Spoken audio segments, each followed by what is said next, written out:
Meeting nga pala ngayon sa school ng anak ko mga langga. Kaya mag-outfit tayo oy. Syempre, bahala pobre basta hila.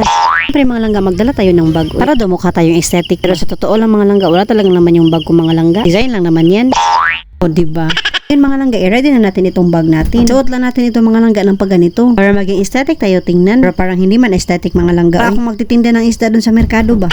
Syempre mga langga, para hindi tayo mga isda sa classroom o mag-perfume tayo oy. At tapos mga langga, isutan natin itong sandal natin na aesthetic. Bagay talaga ito sa pedicure kung kalahati na lang. Hey!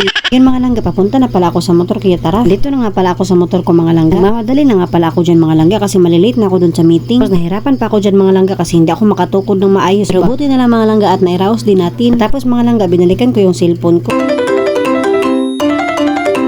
O diba nakakapagod talaga maging content creator mga langga. Pero okay lang yan mga langga. O magtiyaga lang tayo kasi magbubunga din naman lahat yan. Ito na nga mga langga. Dumating na nga tayo dito sa school ng anak ko. Talaga namang hindi tayo na late mga langga. O on toppers lang tayo. Ayan na nga mga langga. At inuumpisahan na nga ni teacher yung meeting. At yung anak ko naman mga langga. Ayun, laki ng ngiti nung nakita ako. At ako naman mga langga. Seryoso din nakikinig kay teacher. Oy. And of course, is nakakamat ka sa classroom, homeroom, PPA, kanagni. Then, amat ka after lakot ani, mag-general PPA, which is katunang sa tanan na mga grade, tanan na sa whole school na. So, karon, arisa ta sa ato ang class. Ito namang anak ko mga langga, bigla namang lumapit sa akin. Tignan nyo nga yung mukha niyan, oh. Mulambing niya mga langga, parang may gustong kukunin sa bag ko. Kinakabahan na talaga ako dito ba?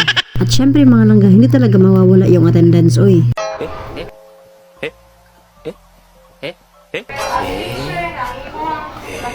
Mauna lagi ni mga langga, gikuutan ako.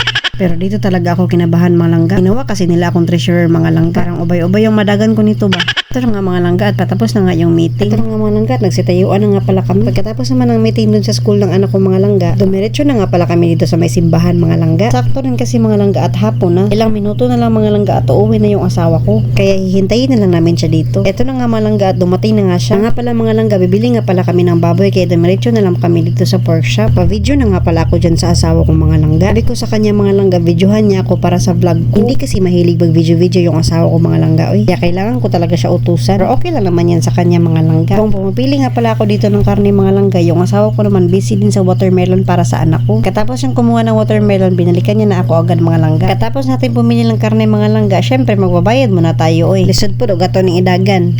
At umalis na rin kami kaagad mga langga. Kailangan kasi namin magbadali umuwi mga langga kasi hapon na tulutuin pa namin yung sudan oy. Nga pala mga langga, itong video na ito last Friday pa ito. Dinalaw kasi ako ng katamaran mga langga kaya ngayon ko lang ito na edit ba.